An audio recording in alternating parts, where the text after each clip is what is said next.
7 major sports voices suddenly entered the same Caitlin Clark debate. Some attacked the player vote. Some questioned the officiating. Some challenged WNBA leadership. Others said resentment toward Clark has become too obvious to ignore. Then a viral video promised something even bigger. A secret confession from Aya Wilson that supposedly confirmed players have been discussing how to target Clark behind closed doors. That would be a devastating revelation. It would transform years of hard fouls, missed calls, and suspicious voting results from scattered controversies into evidence of something coordinated. But when the clips are separated from the dramatic narration, the real story looks very different. The criticism surrounding the WNBA is serious. The All-Star voting controversy is real. Several respected basketball figures genuinely believe Clark has been disrespected.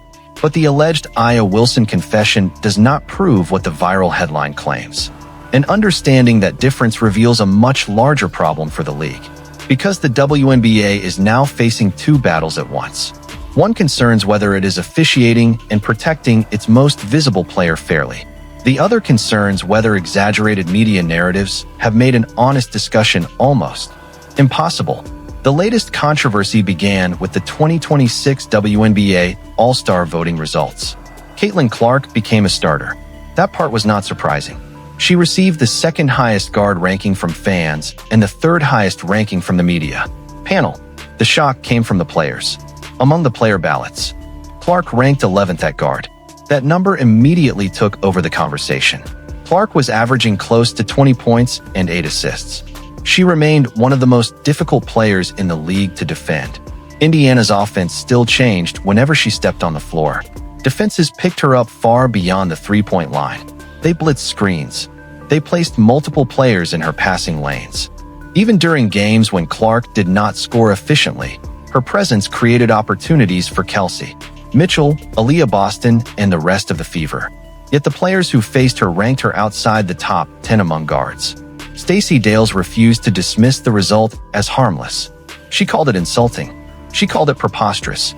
Her reaction was important because Dales understood both sides of the situation. She had played professionally. She knew the league contained several excellent guards. She also understood how player voting works. A player does not necessarily produce a detailed ranking from 1st through 20th. She selects a limited number of guards. Anyone left off the ballot receives no value from that voter.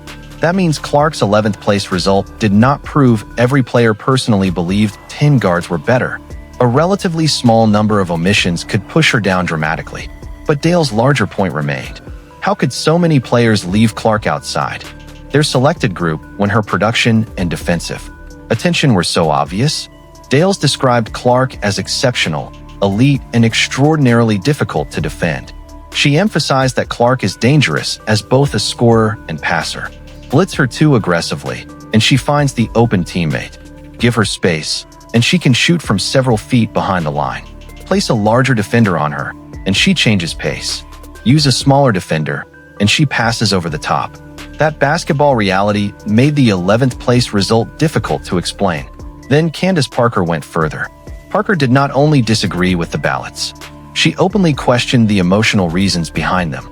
She said players placing Clark May 11th need to examine their insecurities. Parker's point was not that everyone in the WNBA must personally like Clark. Professional players do not need to be friends. They can dislike one another. They can resent media coverage. They can believe another player receives excessive praise. But an all-star ballot is supposed to evaluate basketball. Parker explained that during her own career, she voted for elite rivals even when she did not have a warm, personal relationship with them. Respecting someone's game does not require enjoying her company. That is why Parker viewed the vote as more than a statistical mistake. To her, it suggested that something outside basketball may have affected the choices. That interpretation does not prove jealousy. Player ballots are private. No one can examine each individual reason. Some players may have prioritized availability because Clark missed games. Some may have valued different defensive skills. Some may have voted for teammates. Others may simply have made rushed selections. But when a former MVP looks at the result and immediately talks about insecurity, the league cannot pretend the perception problem does not exist. Nancy Lieberman added another layer. Lieberman has spent decades inside women's basketball. She competed before the modern WNBA existed. She helped build credibility for the women's professional game when audiences, sponsors, and major television networks offered far less support. Her criticism, therefore, carried the weight of someone who wants the league to succeed. Lieberman said Clark gets physically beaten up. She used the words jealousy and envy. She placed Clark among the top few players in the league and argued that players should recognize how much her popularity has accelerated business growth. That commercial argument has become central to almost every Caitlin Clark discussion. Clark did not create the WNBA. The league was built by generations of stars. Cynthia Cooper, Cheryl Swoops, Lisa Leslie, Tamika Catchings, Sue Bird, Diana Taurasi, Maya Moore, Candace Parker, Aya Wilson, Brianna Stewart, and many others whose talent created the platform Clark entered. Acknowledging that history is essential, it is equally clear that Clark accelerated the league's current commercial momentum. Her arrival brought enormous television audiences. Indiana became a national attraction. Road teams moved games into larger arenas. A more expensive merchandise demand increased. Sponsors wanted access to the attention surrounding her. Clark's presence did not single-handedly create every league improvement. Charter travel, media negotiations, and expansion plans involved years of work. But she arrived at exactly the moment when women's basketball was prepared for a major jump and pushed that growth forward at extraordinary speed. Stephen A. Smith's argument focused almost entirely on that business reality. When another commentator suggested the WNBA might be better without Clark because of the controversy attached to her, Smith called the idea insane. His message was simple: whatever people think about the media circus, Clark is the league's largest current commercial attraction. A business does not become healthier by losing the person generating its greatest wave of new attention. Smith was not arguing that Clark should receive fake calls. He was not saying opponents should defend her gently. He was saying the league should understand the value of keeping its most marketable star healthy and available. Every major sports organization knows this tension. Stars must compete under the same rules. But rules must also be enforced well enough that illegal contact does not remove the product fans paid to watch. The NBA did not become successful by allowing its biggest attractions to be injured through uncontrolled physical play. The NFL constantly changes rules around quarterbacks because those players drive the sport's entertainment value. The WNBA does not need a Caitlin Clark protection rule. It needs reliable enforcement of the rules already covering every player. That distinction matters. Clark should not receive a foul because she is famous. She should receive a foul when the contact legally requires one. Aya Wilson deserves the same standard. Angel Reese deserves it. Alyssa Thomas deserves it. Every reserve who receives little national attention deserves it. The league's problem is that public confidence in that standard has weakened. Viewers see Clark knocked to the floor. They see officials miss the initial contact. The league sometimes reviews the play later and changes the classification. That delayed correction makes fans ask why the contact was not recognized during the game. When the same pattern repeats, people stop seeing isolated mistakes. They begin believing there is an agenda. Colin Cowherd's broader criticism followed that business and leadership direction. The question was not simply whether individual players resent Clark. It was why the people responsible for the product have allowed the officiating debate to become this damaging. No league can eliminate controversy. Referees make mistakes. Players commit hard fouls. Fans disagree. But leadership can explain standards clearly. It can release transparent disciplinary reasoning. It can train officials consistently. It can show that the same action receives the same consequence regardless of the names involved. When those explanations are missing or arrive too slowly, speculation fills the space. That speculation has now moved far beyond basketball. Politicians have written letters.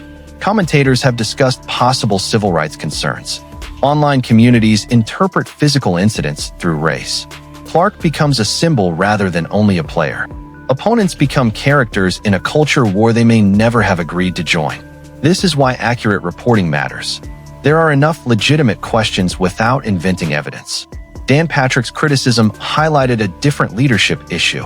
WNBA Commissioner Kathy Engelbert was expected to appear on his show. The interview was promoted.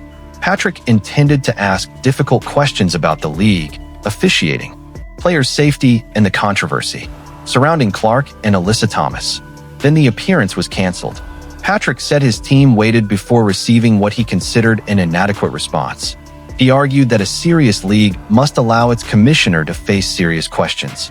That does not mean Engelbert owes every broadcaster an interview whenever requested. Commissioners manage schedules and media strategy, but the timing was damaging. The league was already being accused of avoiding transparency.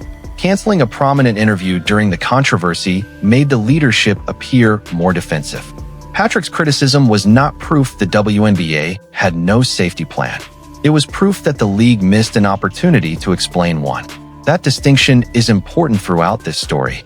Media criticism reveals a perception crisis. It does not automatically prove the darkest theory behind that perception. The same principle applies to Linda Cohn's commentary.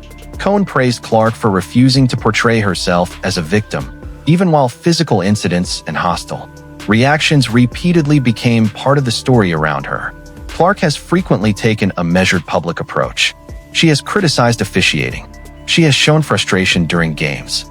But she has also condemned racist abuse and death threats aimed at opponents. She has defended Angel Reese from excessive criticism. She has refused to claim every hard foul is evidence that the entire league hates her.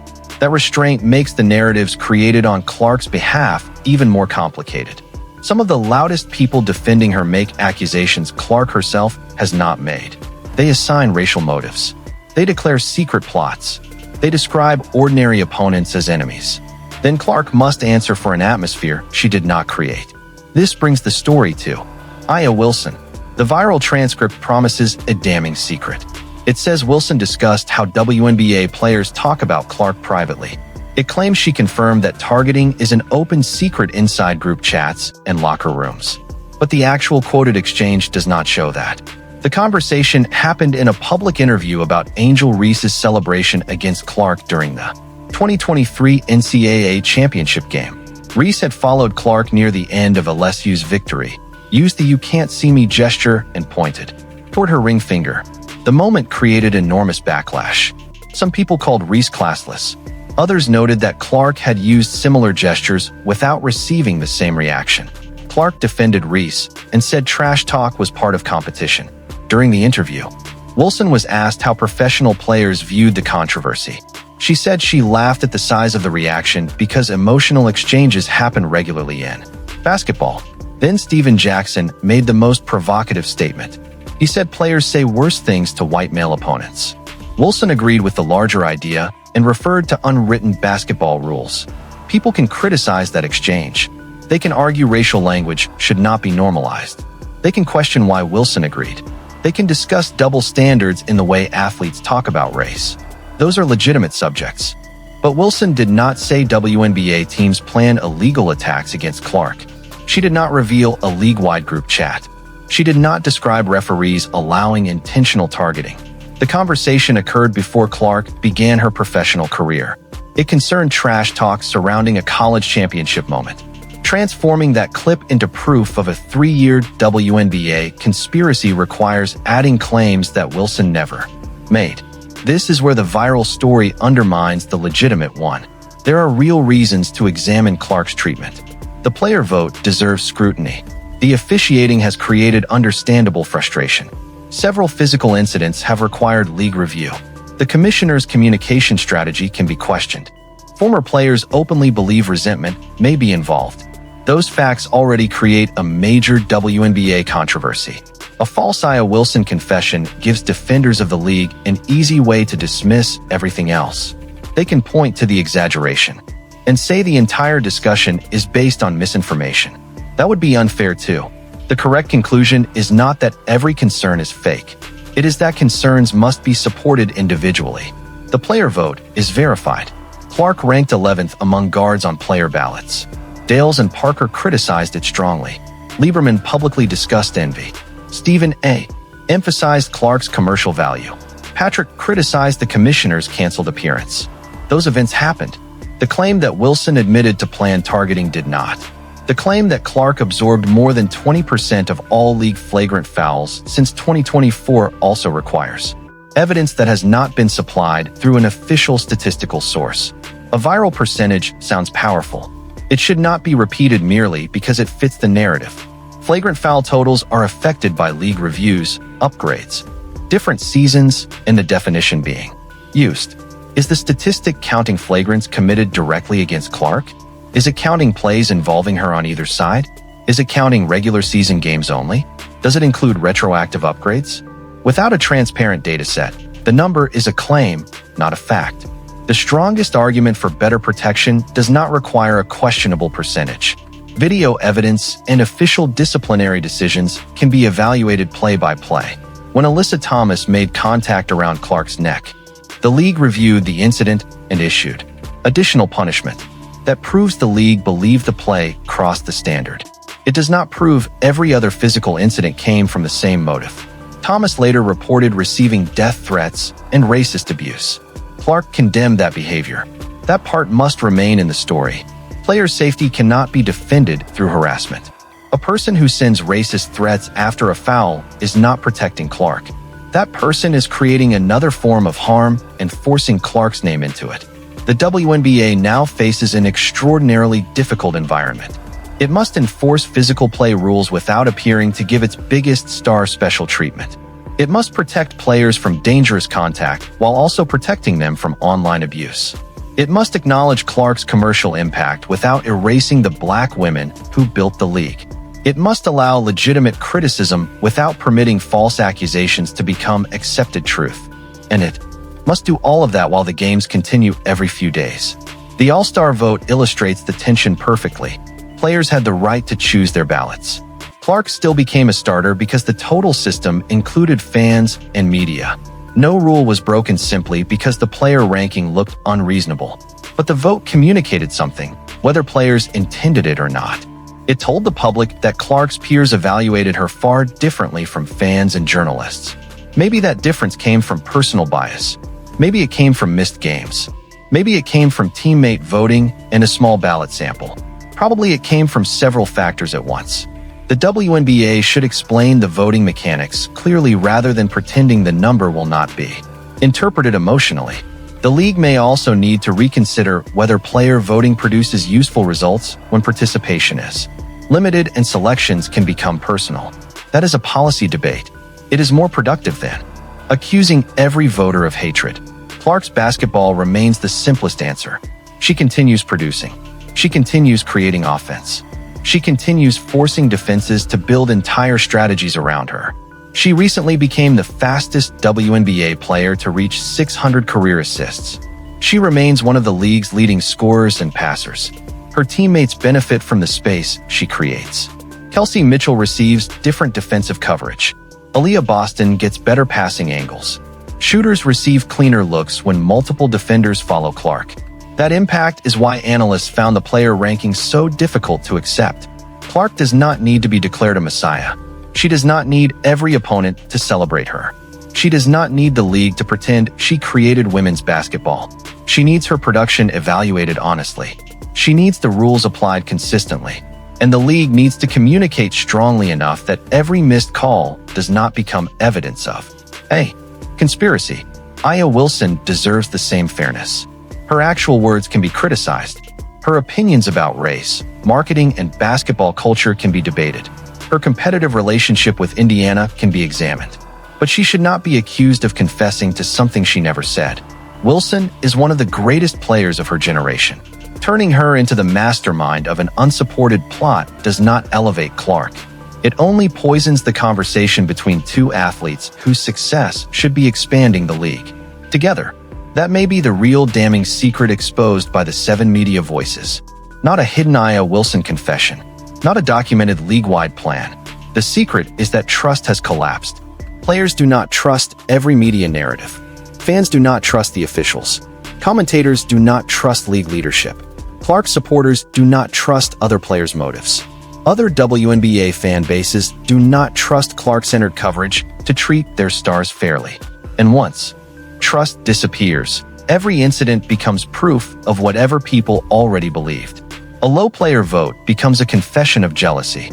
A hard foul becomes an organized attack. A commissioner canceling an interview becomes proof she has no answers. A years-old podcast clip becomes evidence of a secret targeting strategy. Some of those interpretations may contain pieces of truth,